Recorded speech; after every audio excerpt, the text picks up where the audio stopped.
The scent of polished mahogany and expensive cologne hits me as I push open the heavy glass doors of Morgan Industries headquarters 30 minutes early. The quarterly board meeting isn't scheduled until 9, but something in Dad's voice during our brief phone call yesterday left me uneasy. Just a routine discussion about budget allocations, he'd said. The tightness in his tone suggested otherwise. The executive floor stretches before me in hushed elegance, cream-colored carpet so thick it swallows my footsteps, walnut paneling that gleams under recessed lighting. Family portraits line the corridor, generations of Morgans in formal poses, their stern expressions watching me pass. My simple charcoal pantsuit and low heels feel suddenly inadequate, a reminder of the gulf between my research-focused life and the corporate world my family inhabits. I slow my pace when I hear voices from the boardroom. The door stands slightly ajar, a sliver of light spilling into the hallway. Just sign here, William. Tech Core is ready to wire the funds as soon as we close. A voice I don't recognize, clipped and professional. 3.5 million is robbery considering what we've put into that division. My father replies, his deep voice unmistakable. It's more than fair for unproven technology. My sister Victoria's voice now, dripping with the smooth confidence that opens doors and closes deals. My heart hammers against my ribs. They're discussing my division, my research. I push the door open fully, the hinges protesting with a soft whine. 4 heads snap up in unison. Dad in his tailored Italian suit, Victoria in her signature red blazer with gold buttons that probably cost more than my monthly rent. James hunched slightly in his chair, and a thin man in spectacles I don't recognize. Papers scatter across the polished table surface.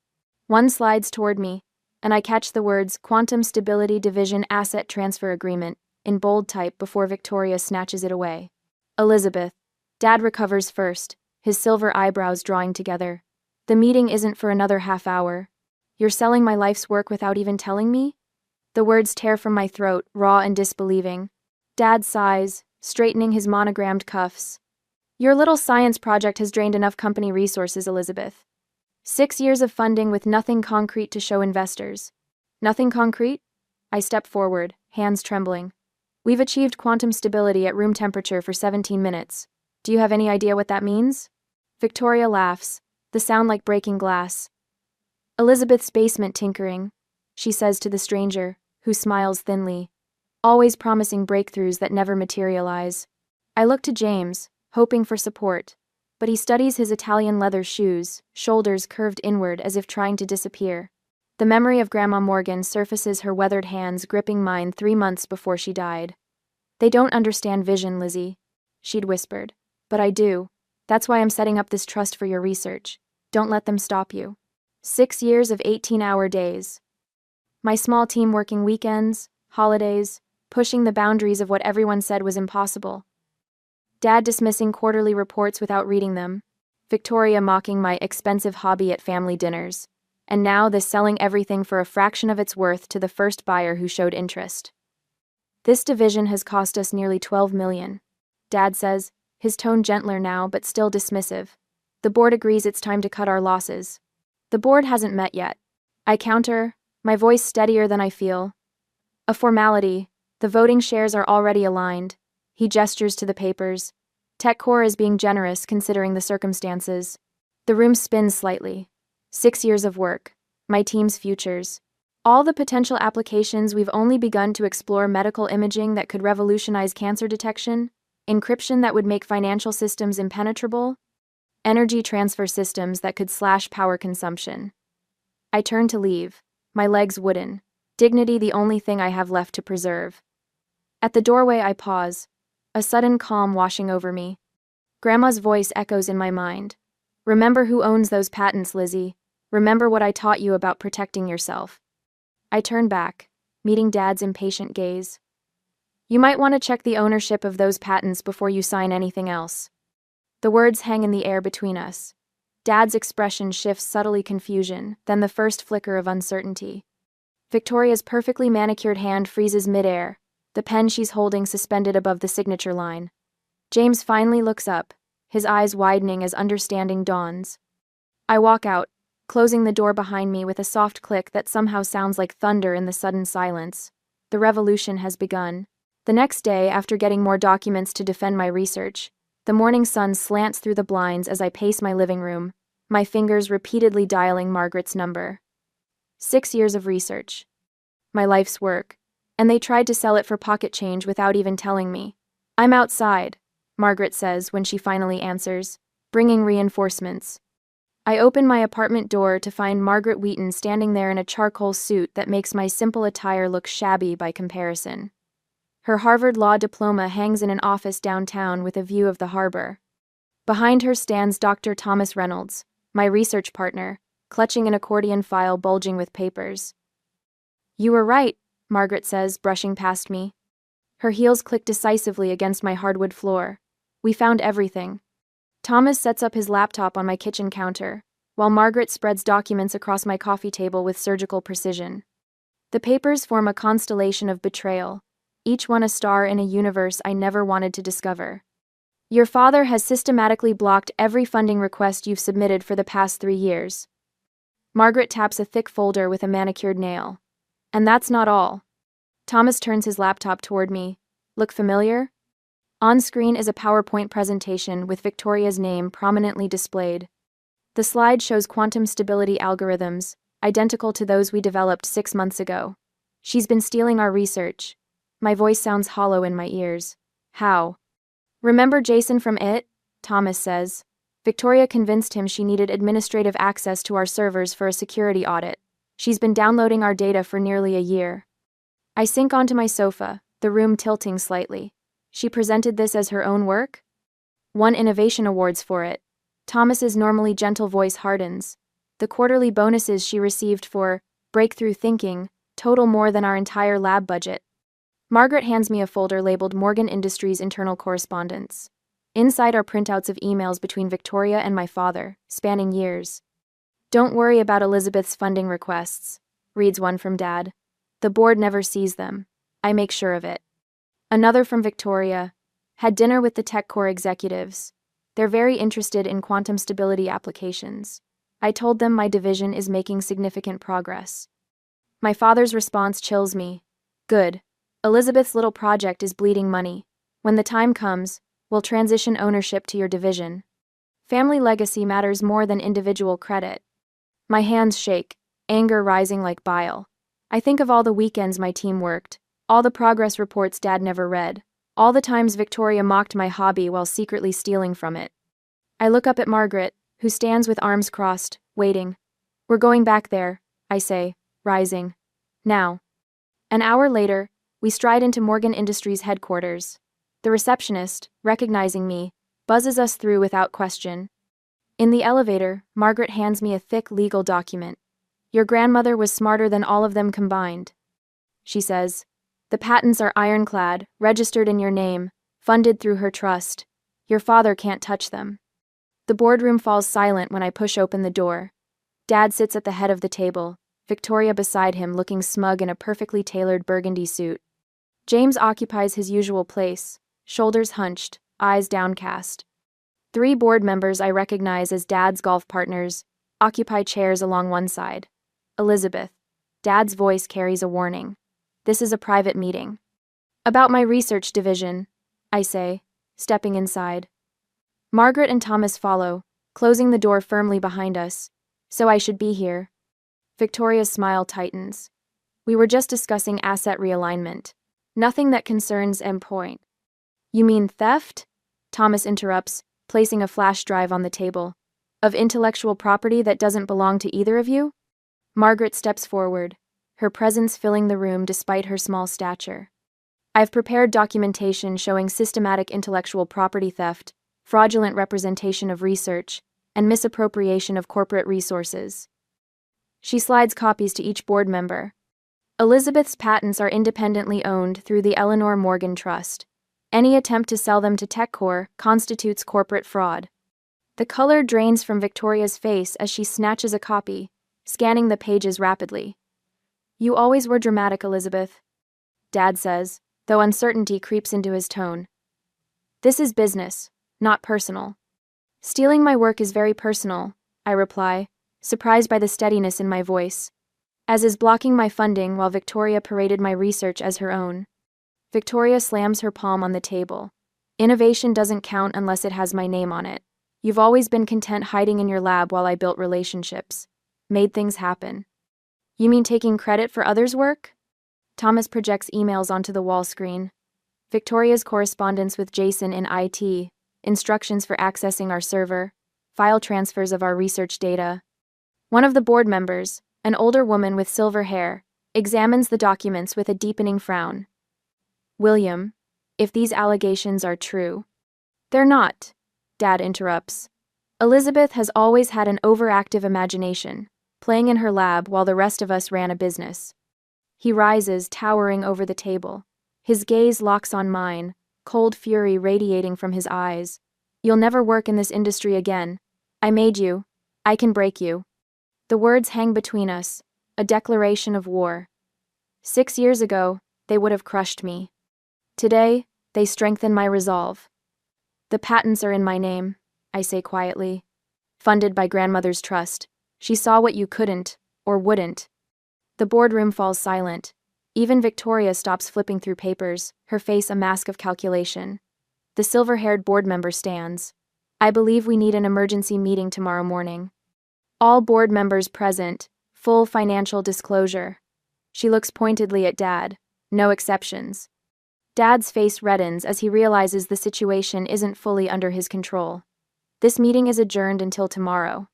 I gather my things, acutely aware of every eye in the room following my movements. As I reach the door, Victoria's voice cuts through the silence. Family loyalty used to mean something to you, Elizabeth. Her words drip with venom. Grandmother would be ashamed. I pause, hand on the doorknob. No, Victoria. Grandmother knew exactly who you were. That's why she left the trust to me. The door closes behind us with a soft click, but I hear it like thunder in my ears. In the hallway, Margaret squeezes my arm. First round to you, she whispers, but tomorrow's the real battle. I nod, the weight of what lies ahead settling on my shoulders. This isn't just about my research anymore. It's about truth, justice, and the revolution has only begun. The email notification from PR Newswire pings as I stare at my apartment ceiling. It's been 6 hours since the boardroom ambush. I force myself to look at my phone screen, already knowing what I'll find. Morgan Industries addresses leadership concerns in quantum division. The press release quotes my father extensively about his deep concern for Elizabeth's well-being and recent erratic behavior. Victoria appears in paragraph 3, expressing heartbreak over family matters becoming business issues. The subtext is clear. I'm unstable, unreliable, dangerous to the company's future. I hurl my phone across the room, where it bounces harmlessly off the worn sofa cushions. The apartment feels suddenly claustrophobic, bookshelves overflowing with quantum theory texts, coffee table buried under journal articles, kitchenette counters supporting graduated cylinders I'd brought home to run calculations after hours. My phone buzzes again. Unknown number. Your keycard access has been terminated, Doctor. Morgan. The security manager's voice is professionally neutral. Your team has been placed on administrative leave pending review. My team? The words come out strangled. 7 brilliant minds, their livelihoods now hanging by threads because of me. I'm sorry. Director's orders. He hangs up before I can respond. I sit motionless as golden afternoon light filters through blinds I haven't adjusted in days. A text from Dr. Reynolds flashes on my screen. Don't panic. Trust me. 3 sharp knocks at my door startle me from spiraling thoughts. Through the peephole, I see 5 people huddled in my narrow hallway, arms laden with cardboard boxes. Elizabeth, open up. Dr. Reynolds' familiar voice, urgent, but steady. I unlock the door to find my entire research team, -2 standing there, Reynolds, Aditi, Marcus, Cooper, and Simone. Their faces show determination rather than the defeat I expected. You've got about 20 minutes before security realizes we removed these from the lab, Reynolds says, brushing past me with a heavy box. The others follow, transforming my living room into an impromptu storage facility. What is all this? I ask, stunned by their synchronized efficiency as they unpack equipment, external hard drives, and stacks of notebooks. Aditi, our algorithm specialist, grins. We saw this coming 6 months ago when your sister started asking those oddly specific questions about our encryption protocols. You knew? My voice cracks. We didn't know exactly what they planned. Reynolds explains, connecting a laptop to an external drive. But we've worked with your family long enough to recognize when the vultures start circling. Marcus, our quietest team member, speaks up. We've been backing up everything. Off-site. Triple redundancy. And working weekends at my place, adds Cooper, pushing his glasses up his nose, which, no offense, has better coffee than the lab. Simone pulls a flash drive from her pocket and holds it up like a trophy. But this is the real prize. Breakthrough progress on the quantum stability algorithm. 3 weeks of work they don't know about. Simone pulls a flash drive from her pocket. A knock at the door silences the room. Reynolds motions everyone to freeze as I approach the peephole. James stands alone in the hallway, shoulders hunched, looking both ways like a character in a spy film. I open the door just enough to block his view of my living room. What do you want? 5 minutes. His voice lacks its usual corporate polish. Please. I step into the hallway, pulling the door closed behind me. Make it fast. James runs a hand through his thinning hair. I knew. He admits, unable to meet my eyes. About the sale. About Victoria stealing your research notes. About the campaign to discredit you that launched this morning.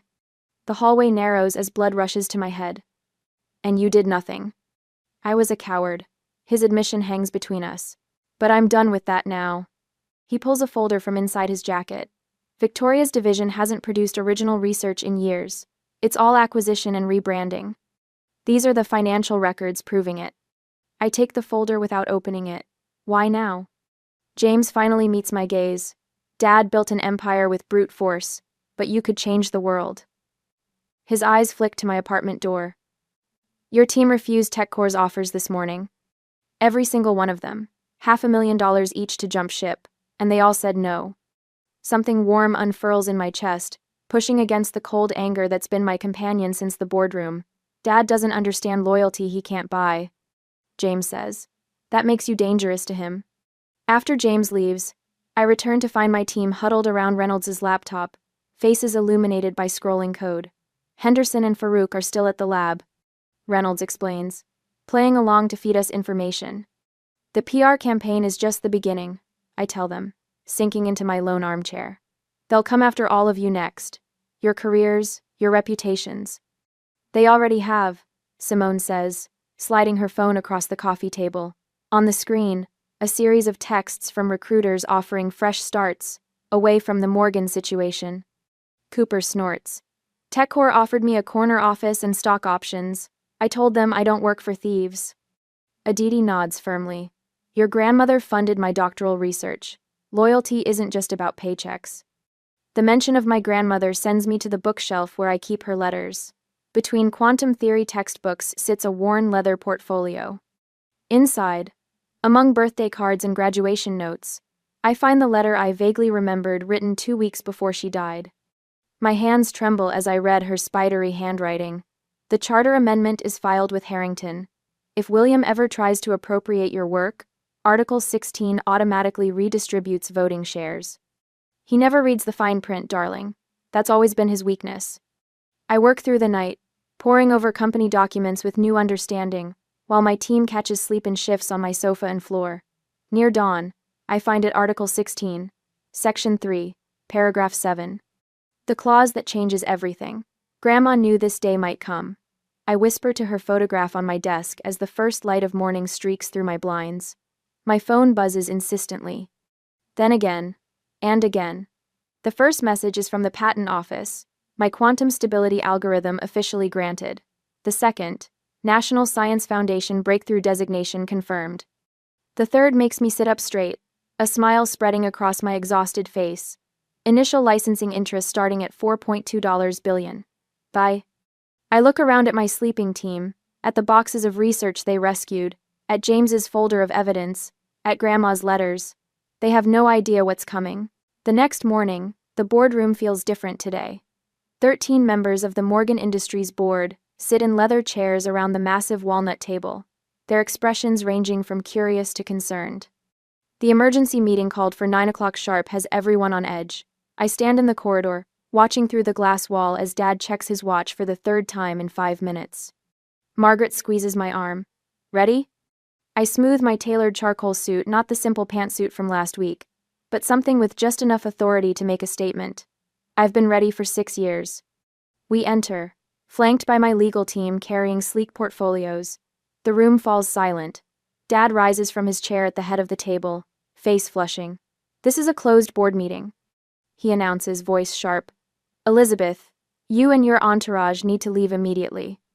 Before I can respond, Dorothy Walker, the silver-haired board chair and my grandmother's oldest friend, taps her gavel. William, I called this emergency meeting at the request of several board members who have concerns about yesterday's attempted sale. She nods toward me. I believe we should hear what Dr. Morgan has to say. Dr. Morgan. The formal acknowledgement of my credentials sends Victoria's perfectly plucked eyebrows shooting upward. I take my position at the presentation screen while my team distributes leather-bound folders to each board member. The weight of 13 pairs of eyes bears down on me, but for once, I don't feel small. Thank you for... I begin. This is ridiculous, Victoria interrupts, standing abruptly. Her voice rises with each word. My sister is attempting to steal research funded by this company. She's been mentally unstable since our grandmother died, and now she's trying to sabotage a legitimate business deal. Dad nods, adding, I move to adjourn this meeting and handle this family matter privately. Second, calls out Vernon Pierce, Dad's golf partner, and reliable yes man. I remain perfectly still, waiting. Dorothy glances at the folder before her, then shakes her head. Motion denied. Please continue, Dr. Morgan. Victoria slams her palm against the table. She has no right to... The patents for the quantum stability algorithm are registered in my name, I say, my voice steady. They were funded entirely by grandmother's independent trust, not Morgan Industries.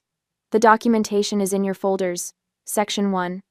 The rustle of turning pages fills the room. James, sitting halfway down the table, studies the papers intently, refusing to meet Dad's glares. Furthermore, I continue, clicking to the next slide. The National Science Foundation has officially designated our breakthrough as a technology of national significance. I pause, letting the prestigious seal on the screen register. Initial bidding for licensing starts at $4.2 billion, not the $3.5 million in the TechCore contract you attempted to execute yesterday. A collective intake of breath sweeps through the room. Vernon Pierce's mouth hangs open. Dorothy's eyes widen behind her glasses. That's preposterous, Dad sputters. No quantum technology is worth. The Department of Defense disagrees. Margaret interjects smoothly, directing the board to Section 3, as does MIT's Quantum Computing Center and 7 major tech corporations, who have already submitted preliminary bids. Victoria's face drains of color, her knuckles white against the polished table. This is a bluff. She's always been jealous of my success. No bluff, I reply, clicking to the next slide. But speaking of success, the FBI has some interesting questions about your division's research claims over the past 3 years. The forensic accounting report is in Section 4. I walk slowly to the center of the room, where I can see each face clearly. But there's something else you should know. Section 5 contains a clause from Morgan Industries' founding charter, inserted by my grandfather and reinforced by my grandmother before her death. Board members flip frantically to the tabbed section. In the event of attempted intellectual property appropriation, voting shares automatically shift to the person whose IP was threatened. I let my gaze rest on Dad. As of yesterday, when you tried to force this sale, I became controlling shareholder of Morgan Industries. The room erupts. Questions fire from all directions, but notably, they're directed at me rather than Dad. For the first time in my life, I see genuine fear in my father's eyes. He pushes back his chair and stands. This meeting is over. My lawyers will... The meeting isn't adjourned yet, Dad, I say, the word Dad feeling foreign in this context. Please take your seat. These simple words that freeze him mid-stride. The boardroom falls silent as the power shift becomes palpable. For perhaps the first time in decades, William Morgan hesitates, then slowly lowers himself back into his chair. Dorothy taps her gavel gently. I believe the board has several questions for our new majority shareholder. I nod, maintaining my composure despite the thundering of my heart. The revolution isn't just beginning. It's already won. The boardroom atmosphere is familiar today. My nameplate gleams at the head of the mahogany table where Dad sat for 30 years. 1 week into my chairmanship, and the leather still feels stiff beneath me, unyielding, as if rejecting my presence. Board members file in with cautious smiles. Their eyes dart between me and the empty seats, where Victoria and Dad will soon sit. James slips in quietly, nodding as he takes his place, his usual hunched posture slightly more upright today. When Dad and Victoria enter, the temperature seems to drop 10 degrees. Victoria's red blazer burns like a warning signal. Dad wears his power suit charcoal gray with subtle pinstripes that cost more than most people's monthly mortgage payments. Elizabeth. Dad's voice carries none of the deference the others showed. He sits without waiting for my invitation, Victoria following his lead. This meeting will now come to order, I announce, surprising myself with the steadiness in my voice. Before I can continue, Dad slides a folder across the table. A proposal for family reconciliation, for the good of the company. Victoria leans forward. The press would love hearing about a daughter's hostile takeover. Think of the headlines: family betrayal at Morgan Industries. Stock prices won't hold if this gets ugly. Their lawyer, a jowly man named Richard Walters, produces a document with practiced efficiency. A cease and desist regarding your use of Morgan family patents. The family name is trademarked, and your grandmother's trust doesn't supersede certain corporate bylaws. The old Elizabeth would have wilted under this assault, the woman who spent 6 years being dismissed as Dad's quirky daughter playing scientist in the basement. But that woman no longer exists. Before we address these concerns, I say, tapping my tablet screen, I'd like to introduce the board to Project Helios. The wall screen illuminates with images of a gleaming research facility I've kept hidden for 3 years. Funded by grandmother's trust, and built in an old warehouse 30 miles from Morgan Industries. While you were busy undermining my work, I continue, swiping through slides showing cutting-edge laboratories, my team achieved quantum supremacy that maintains stability for 78 minutes. We've applied this technology to protein-folding algorithms that have already identified 3 potential cancer treatments. Dad's face remains impassive, but a muscle twitches in his jaw. Additionally, our carbon capture technology has attracted significant attention. I pause, letting the tension build. The government has awarded us contracts totaling $7 billion. Victoria's pen clatters to the table. James straightens fully now, his eyes wide. Morgan Industries stock has risen 70% since news of my patents broke last week. I continue. Any questions? The silence stretches until Dorothy Walker, Grandma's old friend and longest-serving board member, speaks. I believe we'd all like to hear more about these developments, Elizabeth. I nod to Margaret, who distributes tablets to each board member. These contain the results of a forensic audit of the Innovation Division for the past 5 years. Victoria's face drains of color as she scrolls through the document. You'll note that Victoria's division hasn't produced original research since 2019. What they have produced is a systematic pattern of fraud, including falsified test results and plagiarized research. This is ridiculous, Victoria splutters, but her protest lacks conviction. Page 12 details Dad's negotiations with Meridian Global to sell controlling interest in Morgan Industries to foreign investors without board approval. Dad slams his hand on the table. You've overstepped, Elizabeth. The final page, I continue as if he hadn't spoken, shows comparative financial growth across divisions. My research area is the only consistently profitable sector, despite having the smallest budget allocation. The silence that follows feels like the eye of a hurricane. What happens now? Asks Harold Stevens, Dad's golfing buddy and longtime ally. I straighten my simple blazer. William Morgan will transition to Chairman Emeritus, a ceremonial role with no operational authority. Dad stands, his face flushed. You can't do this. You taught me business isn't personal, Dad. Consider this a lesson in your own philosophy. I nod to security waiting by the door. Victoria's employment is terminated, effective immediately. Criminal charges regarding the fraudulent research are pending. Victoria jumps to her feet, knocking her chair backward. You think you can destroy me?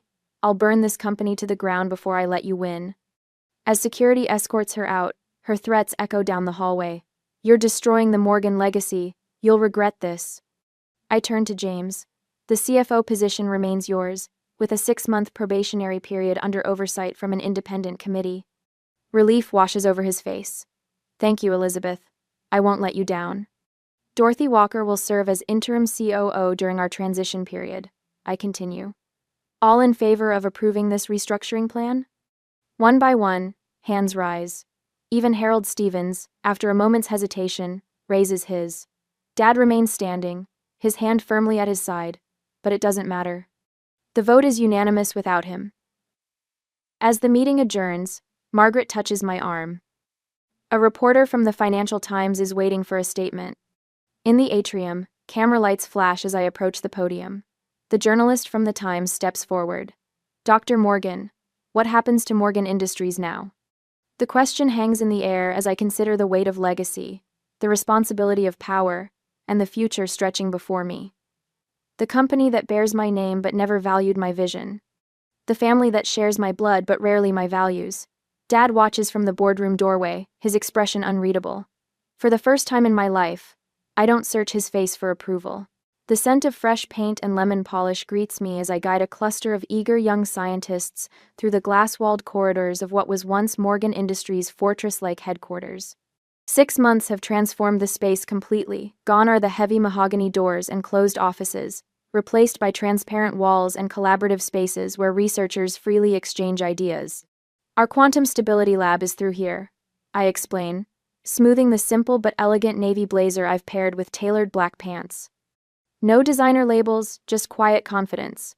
Every workstation has direct access to our central computing hub. A young woman with bright eyes raises her hand. Dr. Morgan, is it true your team achieved stability for over 80 minutes now? I smile. 87 minutes and counting. And please, call me Elizabeth. Later, I stand in the boardroom where my life changed forever. The polished table that once held the papers meant to steal my work now displays our newest patents, quantum-based cancer detection technology, with a 96% success rate. The board members listen attentively, so different from the dismissive faces of 6 months ago. The early clinical trials have exceeded expectations. I explain, watching their expressions shift from interest to genuine awe. Targeted quantum imaging allows us to detect cellular changes 3 years earlier than conventional methods. When the applause dies down, the boardroom door opens. My mother Rebecca stands hesitantly in the doorway, notably absent her usual strand of pearls and designer clothes. Her simple gray dress makes her look smaller, more human. I didn't mean to interrupt, she says softly. You're not interrupting, I assure her as the meeting concludes. When we're alone, I slide a folder across the table. I'd like you to consider heading the Morgan Charitable Foundation. Her fingers tremble slightly as she opens it. After everything that happened with your father and Victoria. Grandmother would have wanted healing where possible, I say, even if some bridges can't be rebuilt. The afternoon finds me celebrating with my original research team, now directors of their own divisions. Dr. Reynolds raises a glass of champagne, his loyalty throughout our darkest days never forgotten, to Elizabeth, who saw what the rest of us could only imagine. James stands nearby, still proving himself as the reformed CFO, but making genuine progress. The shift in him since choosing integrity over our father's corruption remains a daily revelation.